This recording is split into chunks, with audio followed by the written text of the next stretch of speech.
Welcome to my surgery vlog. I'm so excited. Today is the day I'm going to DR. Not the day of my surgery, but I'm going to DR today. I'm going to be taking you guys with me. And yeah, so basically if you're getting surgery in DR, you can see for yourself what it's like. So I'm so excited. I don't know if you watched my packing video, but you know, all my stuff is packed. I'm just like so excited and I'm nervous because getting surgery is always nerve-wracking. On the itinerary for today, my flight is not till like 9 p.m. so I have to be at the airport by like 7. So today there's something you can do so you can, like, I don't know if it's called a declaration, whatever it's called, when you, the thing that you have to fill out on the plane, you can do that online. They sent me a link, so I'm gonna do that, and then I'm gonna go to Walgreens. I have to get my wipes. I have wipes at home, but I need more. And yeah, that's pretty much it. Right now I'm waiting outside. My lash appointment is in like 2 minutes. I have to get a fill-in. I don't need one right now at all. My lashes are like super filled, but I'm not gonna be able to go for like 3 weeks. Who wants to lay on a lash bed with fresh lipo? Not me. I'm getting them filled in. They're gonna be way too dramatic, I'm sure, but after a few days I'll be okay, hopefully. These lashes are like a week old and they're still super filled, so yeah, we'll see. Okay, so I made it to Dominican Republic. It's late. It's like 1 o'clock. I'm super tired. I'm about to go to my recovery house. Yeah.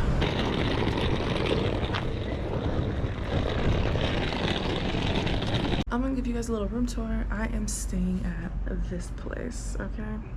Royalty Suites.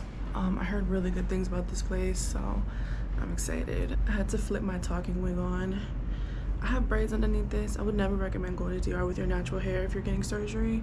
Absolutely not. Always braids, whether it's underneath your wig for glueless wigs or just long braids, like braids. Even like straight back shot, something. Get your hair out the way. But I'm gonna show you guys my room. Pretty cute, pretty cute. So this is when you come in. This is the closet, which I need to put my stuff in. This is the bathroom.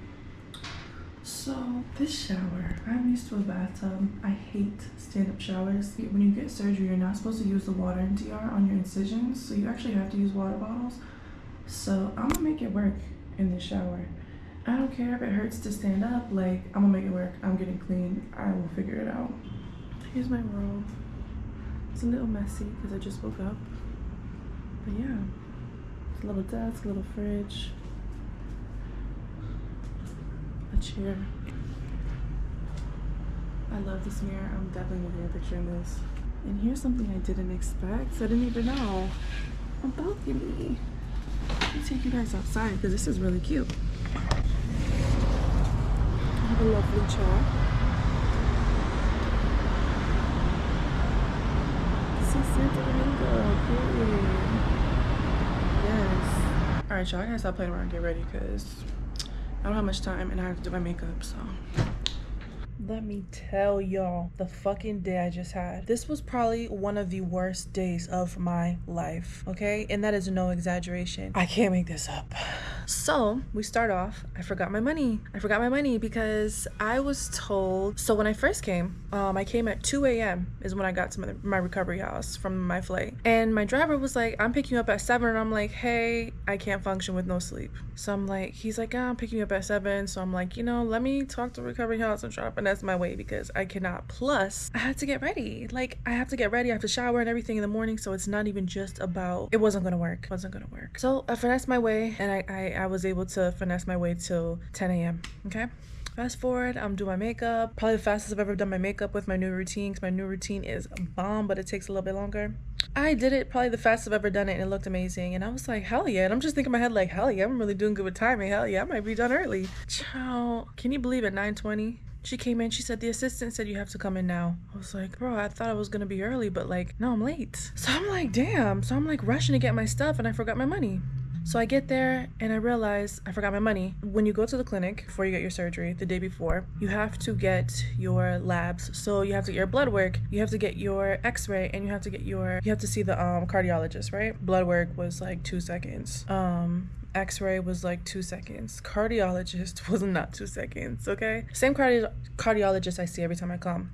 Nice guy, okay? But it wasn't 2 seconds, okay? I probably waited for like an hour, maybe, actually probably like an hour and a half. Mind you, I hadn't ate, so there's that. I'm not the nicest person when I don't eat, but kept it together. Okay, I'm like super nice unless I'm hungry. But so I'm finally seen by him, and I have what's called a prothrombin gene mutation, so I'm more prone to blood clots. I got a blood clot from giving birth like years ago, and then I also got a blood clot from birth control like 3 weeks after I was on birth control. I had 2 blood clots, so I was on Eliquis, which I took twice a day. It's like a blood thinner. I don't have to be on it for my whole entire life, so I stopped taking it because the doctor said I really only had to be on it for 2 years, and I was on it for like 5. So I stopped taking it a while ago. And before I come get surgery, I always see my hematologist because I want to make sure I don't have a blood clot. I want to make sure my blood levels are okay.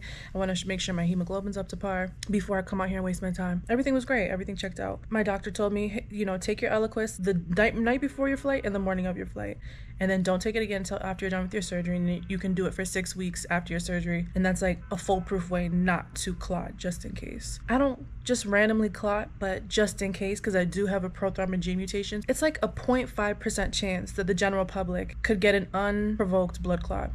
For me, it's 3 times that, so it's 1.5%. So I'm not really gonna get one without something provoking it, like birth control, giving birth, you know? Never got one on a flight before. I told the cardiologist that, and he's like, eh. He made me go see 2 extra doctors, which I had to pay for 2 extra doctors. This is where my life started to turn upside down. I wait for the driver. He comes. We go to the first place. Mind you, I don't have any money on me. Hopefully they take card, and they did. That was for a CAT scan. Honestly, if you really want to see if I have a blood clot, a CAT scan was all I needed. I didn't need anything else, but whatever. So got a CAT scan. Went to the second place. Mind you, the CAT scan took about an hour. In the wait, just waiting. Let me tell you something about DR. Everything is waiting. You have to have patience. The day of your surgery, you're gonna be waiting as well. So I went to the next place. I think I needed a cardiogram, something, child, some ultrasound with my heart. I'm like, this is ridiculous. What the cardiologist recommended, so I had no choice. I know I don't need it, but whatever. You know, my doctor doesn't go against what the cardiologist says, so I'm just like, fuck. Second place, the test was 110. I don't have cash. My driver ended up paying because they don't take foreign cards. It has to be a bank account out here. And I'm like, you're kidding me. He pays for it, and I'm just like, oh my gosh, I don't feel okay with this. I was there for probably about an hour and a half waiting. Finally got seen. Then they were like, you have to wait for your results. Ciao. My driver was like, you know what? We could just swing by tomorrow morning and get it. If you want to go and eat, because I know you're probably hungry, which I was starving. All I had was a tuna sandwich at the clinic. So it's storming. It was storming so hard. I was like, is the hurricane here? The hurricane that hit Jamaica, did it come back? And it's like loud booming thunder. I'm like, oh my gosh. So I'm like, okay, we leave. I didn't think anything of it. I've driven a million storms. Like, well, I've literally driven through fucking almost rivers in New York City. The highways flood and shit. Like, I didn't think nothing of it. This is probably the longest traffic I've ever been in my life. And I live in New York City. In my head, I was like, I don't know if we're gonna make it out this traffic tonight. We would go an inch, wait 20 minutes, go 6 inches, wait 20 minutes. I'm like, there was a time when probably the longest we stood still was like 30 or 40 minutes. So of course I didn't think we were gonna make it. Mind you, I can't eat past 8. And I can't drink liquids past 10. So I'm freaking out because like, I'll pass out. I don't know what time I'm getting surgery tomorrow. So I'm like, yo, I need to eat. Like, what am I gonna do? I can't eat past 8. I left the place at like probably 4:45, the last doctor. And I was in traffic until 7:30, about 3 hours. That's how long my flight took from New York to DR. So that's how long I was in traffic for. And mind you, it was 4 miles. So regularly it would have took 15 minutes, but since we were in I have no idea why traffic, it was crazy. And like, it even stopped raining like 5 times while we were in traffic. Like, it wasn't pouring rain anymore. In the beginning it was, but then it stopped, and I'm like, why are we still here? I had to go to the bathroom. Both of my phones were dead. 2% and 1%. No charger.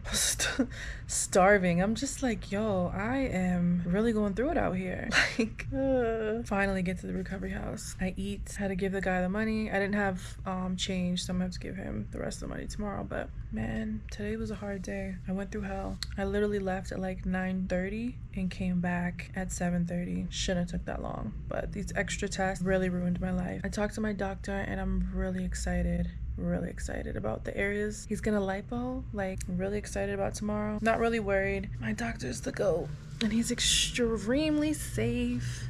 I found my doctor like 2018. I did so much research because I was getting a tummy tuck back then, and I was really big on belly buttons, and he did my belly button so nice. Now I fucked it up later because I got lipo after I got a tummy tuck, which I will never recommend. If you get a tummy tuck, don't ever lipo that area. Don't ever lipo around your belly button, ever. I had the perfect belly button. You could not tell I had a tummy tuck. He's really the GOAT when it comes to tummy tucks. So I did a lot of research. Back then, he probably had like 30K. He wasn't as known. And I went to him because I did so much research on him, and he was so safe. He was very attentive to the point where after my surgery, he came to my recovery house and visited me to check on me. Like, you go around certain doctors and you can just... We're literally just a number to them. They don't care about our lives. And that's how it is in DR, honestly. Cabral, Desenia. Like, it's so many doctors. You have to be careful. So, Yili, heard stories about her talking shit about the patients that she's killed. But you really have to be careful. You know, I did a lot of research. He had no deaths. He had no infections, nothing. So I was like, okay. And his dad is a plastic surgeon. His dad is the president of plastic surgery at the clinic. It's the only doctor I really feel safe. Like, I know I'm gonna wake up. He's not gonna do such aggressive lipo that he punctures my fucking lung. He's a safe doctor. And tomorrow's the day. I gotta go at 6 a.m. and I'll just be waiting. I don't know if I'm first, third, you never know. You just go to the hospital and you wait. And then when they finally call you, you go in the back, he marks you up, you take a blue pill, which does nothing for me. You go in the back room, there's 2 nurses in the OR room, and one of them's holding on to you, and the other one puts the IV in you, and you don't remember anything after that. Most people don't even remember that far into it, but I remember.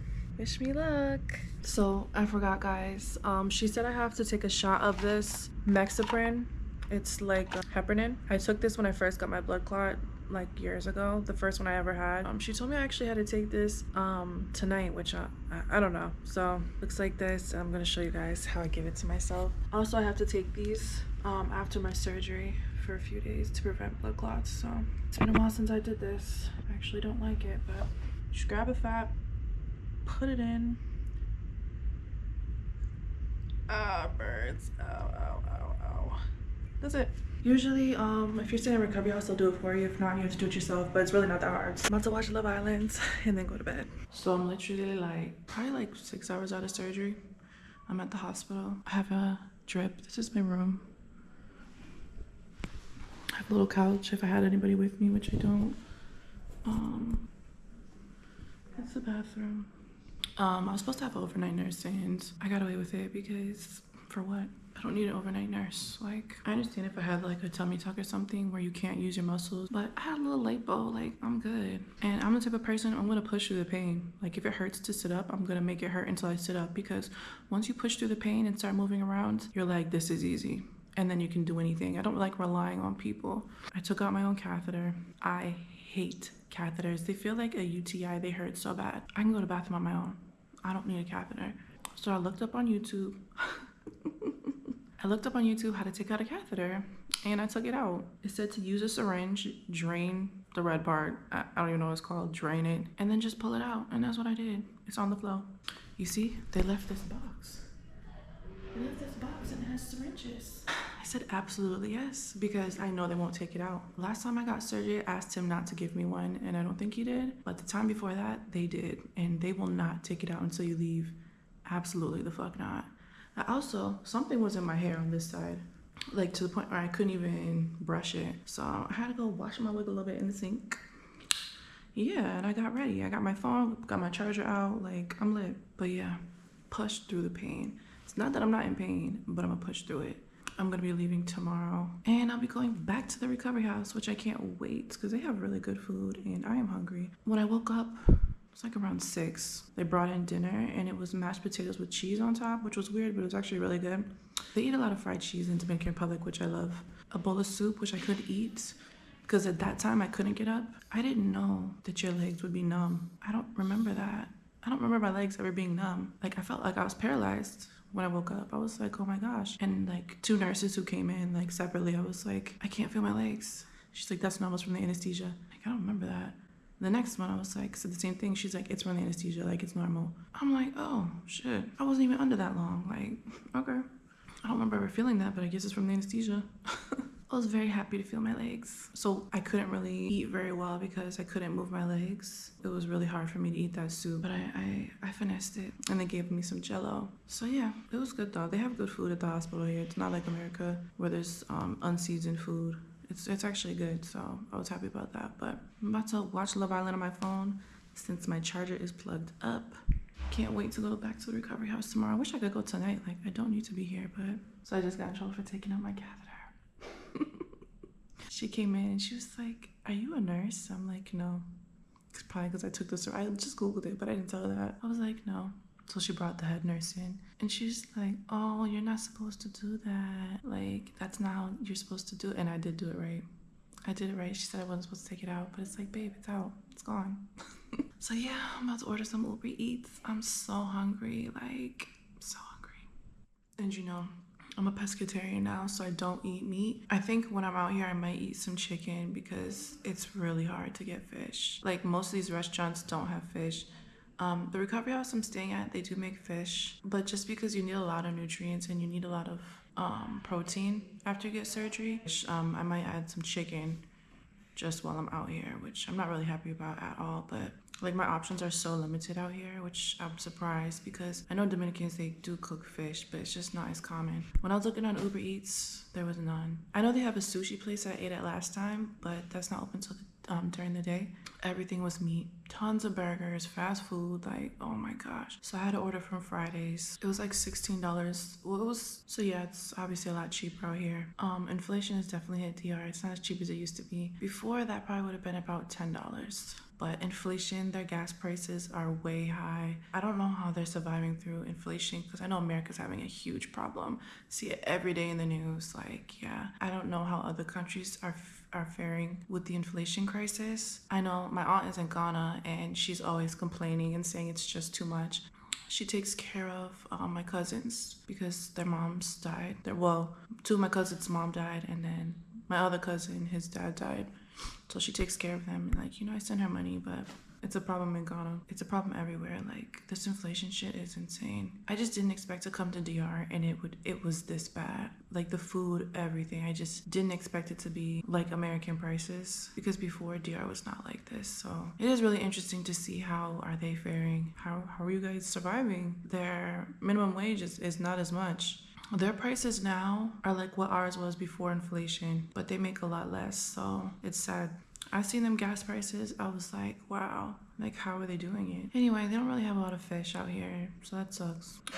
I got some shrimp, fried shrimp. I'm eating fried foods and I just had surgery, which is not good, but what else was I supposed to do? I don't want chicken. So today's Sunday. I got my surgery, I think, like Thursday, so I'm about 3 days post-op. I'm just feeling so much better today. I actually cleaned my room. Even though they clean your room, I need to be active. I did my hair, I cleaned up, I took a shower today. Yeah, I'm just trying to stay active because the more you move, the less it hurts. If I just lay down my whole entire stay, I'm telling you, you're gonna be in so much pain. And then when you move, it hurts so bad. So the more you move, the more active you are, the less it hurts, faster you heal. Like, whatever doctor you go to, they're always gonna tell you to walk around, but like, it's really crucial. Not just walk around though, like, try to push through the pain and do your day-to-day activities. Like pushing through the pain to take a shower, pushing through the pain. I put my faja on twice today. We'll say 1.5 because I did have help the second time and then I did the rest. But you know, trying to do things on my own. Yeah, you have people to do everything for you, but it's like, it's just, don't cripple yourself.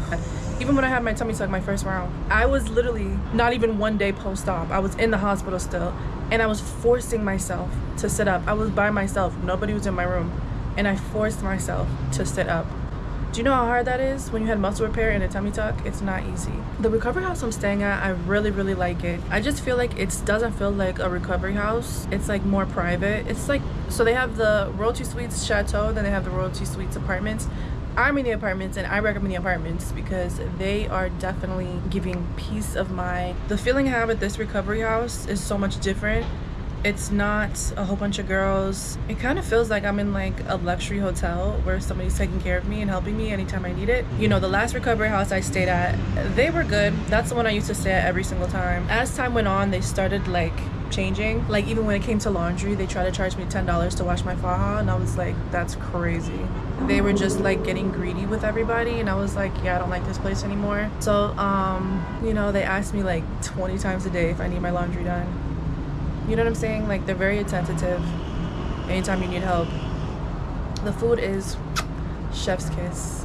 I had the best chicken sandwich of my life yesterday. But yeah, I just feel like this is giving, like, I have a balcony, I have peace, and I'm gonna be doing a lot of editing and working on the balcony. You know when you go somewhere and you just feel vibes, like, it's just vibes. And I was thinking about going to the pool, because they do have a pool here. I was supposed to go the first day before I got my surgery, because I had to take one more picture. I had to take a picture in a swimsuit that I have for my Instagram, but that didn't work because my hellish day before my surgery, where I was stuck in traffic, like, my makeup was done and everything. I was so mad, but what can you do? Yeah, I've just been using a lot of arnica gel, and just my bruising is starting to travel. And I'm only on day 3, but I feel like I'm healing faster because I got well, I don't feel like, I know I'm healing faster because I got vaser lipo instead of regular lipo this time. But I'm like obsessed with my surgery. This is one of my favorite surgeries. I've had a few. I really messed up. I think it was like 2019 when I got surgery. I got like a BBL and lipo. My waist was so snatched, it was ridiculous. What I didn't do, I wasn't wearing boards, I wasn't wearing foams, I wasn't doing none of that shit because I was lazy. Don't get surgery if you're gonna be lazy, because you will literally fuck it up. So I had loose skin on my sides from lipo. Like, you have to do the boards, you have to do the faja. And I had a scar across my stomach for about a year because I wasn't using foams, I wasn't using the boards. So also, my back healed differently. When you get out of surgery and you're snatched, to keep that shape, you have to use the boards, you have to use the foams, you have to mold it until it heals. Wearing your faja, don't stop wearing it after a month. You have to keep up with your aftercare. You have to get your massages so you don't get your fibrosis, getting a massager, doing your own massages, also getting massages when you go home. I'm getting 10 massages out here, and then when I go home, I'll get like 1 massage a week for a month, so I'll get about 4 more massages when I get back home, and that's it. And then I'm gonna be doing my own massages with a lymphatic massager. It's like a roller lymphatic massager. You can get it from Amazon. And then I'm gonna be using arnica oil. If you can just stay focused and dedicated for 3 months for your recovery, doing your own massages, getting the massages, the recommended massages when you get back home, keeping your faja on for as long as you can, using your boards, using your foams, your body is going to be T. The girls that you see have fibrosis, the girls that you see with loose skin, a lot of times, not always, but a lot of times, they didn't stick to their aftercare. It's hard as shit, but you know, you didn't pay all this money and go through all this pain for nothing. Look, I have to do it all over again. Like, this is my last time getting lipo. I don't want any more lipo, and I wouldn't have had to do this had I done my aftercare right my second round. My waist was so snatched, my back was snatched. You can avoid a lot just by your aftercare. I mean, you fuck up your shit, it's on you. You're the one who paid for it, you're the one who went through the pain. This is my balcony.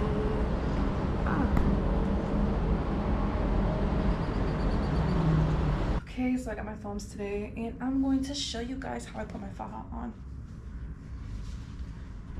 This, I'm just gonna put in the back.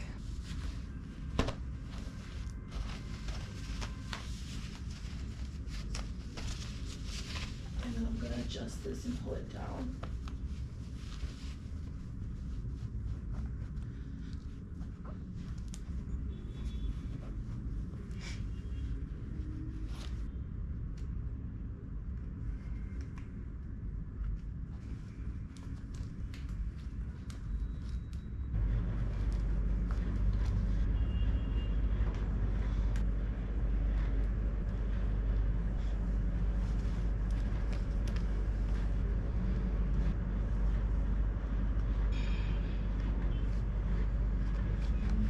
So fajas are very hard to put on when you first get surgery, but after, I would say like a week, you're gonna be a pro, okay?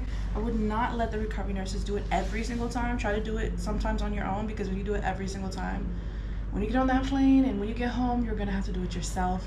It's gonna be very hard. So practice when you have help around.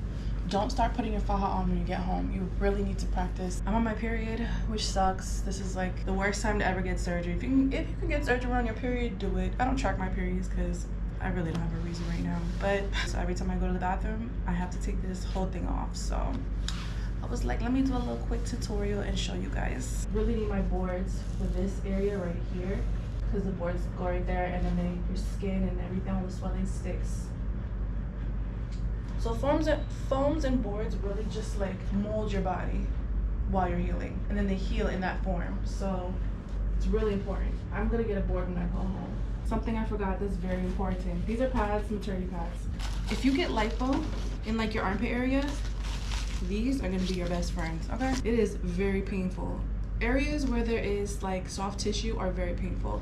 Your inner arms, your inner thighs, your armpit area, very painful.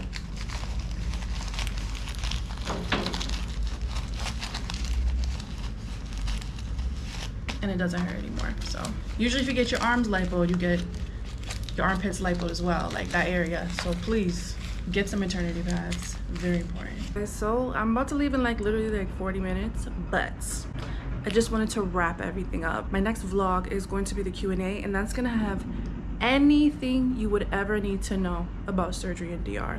Surgery in DR, Colombia, whatever, overseas, period. So if you're thinking about it, or if you're scared, I got you. I've gotten like loads of questions, so yeah, I'm gonna make a video about that when I get home. Today's my last day. Yay, I'm so excited to go home. I feel so much better. I'm like 8 days post-op now, and honestly, I feel like get a good recovery home, because it really helps with passing your time. The vibes in a room really matter, and I'm not like a spiritual person or whatever, but I do believe the feng shui of a room can improve your mood for real. Like, this was a breeze. I feel like I was only here for like 4 days and it doesn't help that the food was great. So I stayed at the Royalty Suites, and honestly, I'm giving them a 10 out of 10. I would definitely stay here again. I'm not getting any more surgery in DR, but if I did, I would definitely stay here again. Everybody I met was staying at the Royalty Suites, but there's the apartments and there's the chateau. I can't speak on the chateau because I didn't stay there. That's where everybody's staying. I'm staying in the apartments, which is a lot more secluded. It's a lot more private. I have a balcony. I got my last massage today, and I did learn some things. I have a lot of pain right here, because he lipoed right here and right here. I have a lot of pain. That's my most painful areas. Everything else is light work. So the massage lady today, she used some CBD lotion, had like 300 milligrams of CBD. I'm getting it when I get back to America. Now, the one she has, they don't sell anymore, and it is an American brand, but they don't sell it anymore, which sucks. So I'm gonna have to test out a couple, but I'm gonna keep y'all posted. I did not think that a lotion would make my pain go away, because like I said, this is so painful. She was like, I'm gonna put some CBD lotion on. She put that shit on, child. It was like night and day. So everyone should get this if you're getting surgery. So yeah, also something to know at the airport, you can't wear your foams through airport security. So I'm just gonna bring, I have foams. I have like 3 foams, 1 for the back and then like 2 for the front/side. And you can't wear them through security. So I'm gonna bring 1 with me just so I don't get that line. This is where you get the line. Hold on. This right here is where the line will form. I already have part of a line coming in, a scar. Mine's not gonna scar because I only had this faja on raw, which means like no t-shirt, no foams, nothing. When I first got it, I wore it for 2 hours, and I have a red mark on my stomach from 2 hours. Now, a while back when I got lipo, I didn't wear anything under it. So I had a scar for about a year, and it finally went away. I didn't think it was gonna go away. I'm very grateful that it did, and I learned my fucking lesson. So now I'm even terrified just to wear a t-shirt under this, but whatever. When you go to the airport, you're gonna have to wear a t-shirt under your faja. That's it. And then once you go through security, take your foam out, go to the bathroom, and put the foam in the front. The important parts to cover, the foam will cover from here to here, and that's the important parts. That's where the scar is always left. The back, you're fine. But honestly, I'm so happy with my results. So happy. Like, I just had these stubborn areas of fat. I had it like in this area, my bra rolls. I had it in like this area. I can't even reach because I'm like, yeah, but I had it in that area, and it just makes your appearance look so much bigger. And right here, if you guys see in all my videos, this part would be like, it was like this, and it used to drive me crazy anytime I wear like a swimsuit, anything. And then this area, I had like a thing right there. It was kind of loose. That was honestly from me not wearing foam, not wearing my faja for long enough. This time I got Vaser lipo, which has a tightening agent. So I got those areas re-lipoed, and now I'm able to form it. The part that was loose, I'm able to form it back so it sticks while I'm healing this time. And that's by using foams. and wearing my faja for long enough. I'm wearing my faja for 3 months, maybe even 4. I'm not fucking around. So it was actually a way for me to fix that loose skin, is to re-lipo it with a tightening agent in Vaser. You can do Vaser. J Plasma is obviously the best. I did Vaser, so yeah. And already that area of the loose skin, mind you, I have less fat there, so it should be looser. That area, since I've been wearing my foams and everything, is more smooth. It's not going like that anymore. So I am like, wow, magician. So you can fix some areas of loose skin if you get lipo again and you use your aftercare. It just depends on how loose it is. This will be my last surgery. When I'm like 60 or 70, if I need a facelift, I'll get it. But for now, this is my last surgery. Actually, I lied. I do want to get my boobs taken out in a couple years. I want small boobs, so I'll probably take my implants out and get a lift. Don't care what anybody has to say about it. That's what I want. So I'll probably give it like 2 more years, maybe. When I talked to my doctor yesterday, he said that he took out almost 2 liters of fat. I didn't expect that because I didn't even think I had 2 liters. So my back, yeah, I'm sure that's where most of it came from. I'm telling you, the gym was working so hard on my back just because I wanted that line in the back.